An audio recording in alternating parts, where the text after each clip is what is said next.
We've already met type 1 errors, but we also have to look at type 2 errors as well.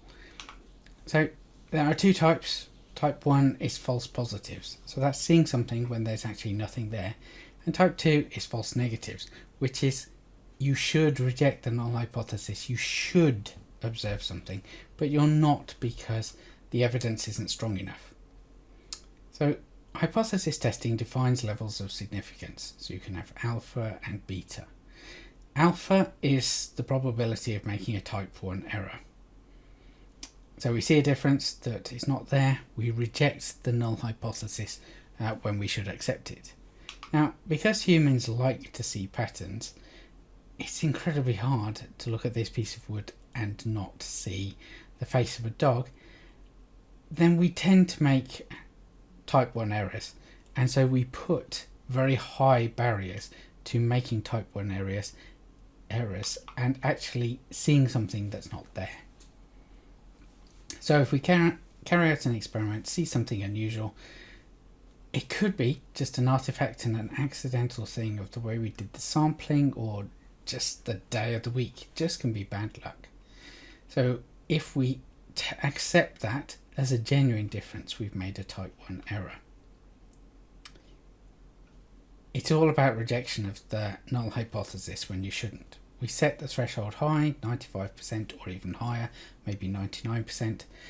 95% was chosen because of this 2 standard deviations rule.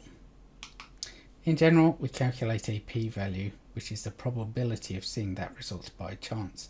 And by setting that threshold, we can lower the probability to whatever level we want. We usually have this magical 0.05. You can pick anything you like as a lower probability. It's not a good idea to go above 0.05 because within the scientific community that's not accepted. Now, type 2 errors are much more subtle. They are sort of unknown unknowns. It's when you do an experiment and you don't see any difference to what you expected. So you carry out a treatment, it looks like the treatment doesn't work. But it just didn't work on that particular case or with that particular sample, or because you didn't collect enough data. Now this is a problem that it's an unknown unknown. We don't know whether that is always going to be true in the future, that it's always going to be the same, the treatment's never going to work in any particular circumstances or for whatever set of experimental units you use. So type 2 errors are very difficult to deal with. So that means you should have seen a difference, but you don't because of some error in the way you've devised your experiment. This could mean missing a test for a drug, not diagnosing a disease. So sometimes this can have equal consequences to making a type 1 error.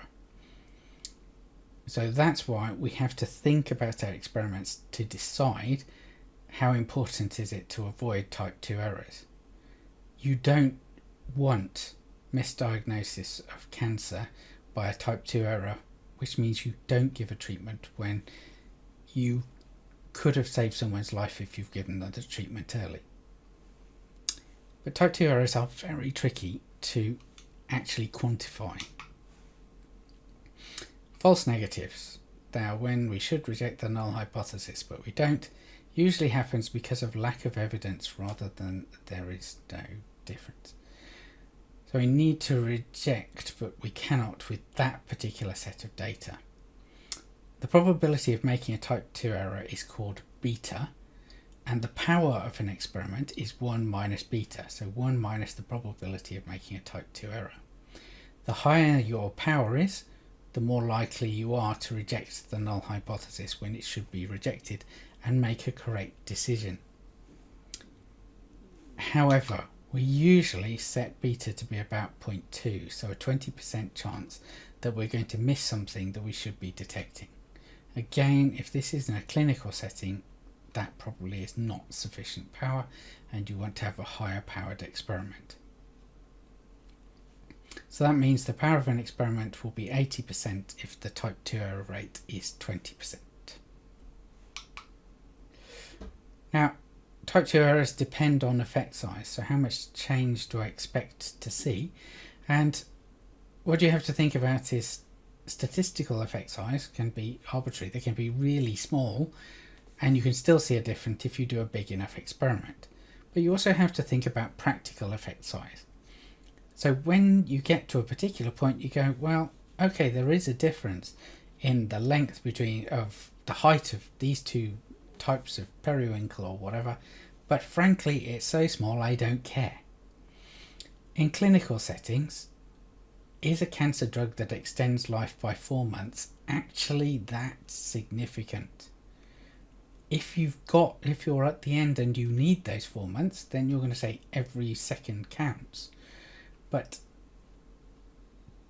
in the bigger scale of things, when you're funding for the NHS and trying to determine treatments, is that 4 months actually a significant effect that you want to deal with?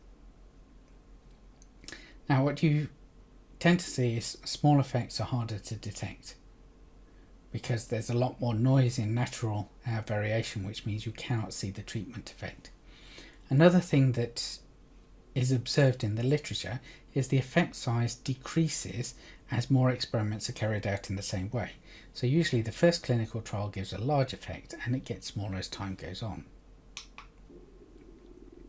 So we set alpha to be very small, 0.05, beta set at 0.2 to give a power of 80% or 0.8. Bigger power values are better discrimination, and a lot of studies have been carried out with too little power. They could never succeed in seeing a difference, and that's why power calculations are often an important part of submitting a grant proposal or getting funding for a research project. So here's a bit of a visual example of a type 1 or type 2 error. So he's looking in this person's eye and he's decided they're pregnant, and this quite obviously pregnant woman is definitely not. So what we can construct are these things called truth tables. So we have reality, so nothing happens or something happens, and we have the test result. So the test result, nothing happens or something happens. So if nothing happens in reality and the test result says there's nothing there, that's a tick. That's a true negative. If in reality something has happened but we're detecting nothing, that's a type 2 error. If in reality nothing is happening but we detect something happening when we do the test, we get a type 1 error. And if something is happening and we detect something happening, then again that's a true positive. So truth tables are useful for evaluating diagnostic techniques. They part of this sensitivity and specificity analysis that you can do in what are called ROC curves, but I don't particularly want to go into those in this particular module.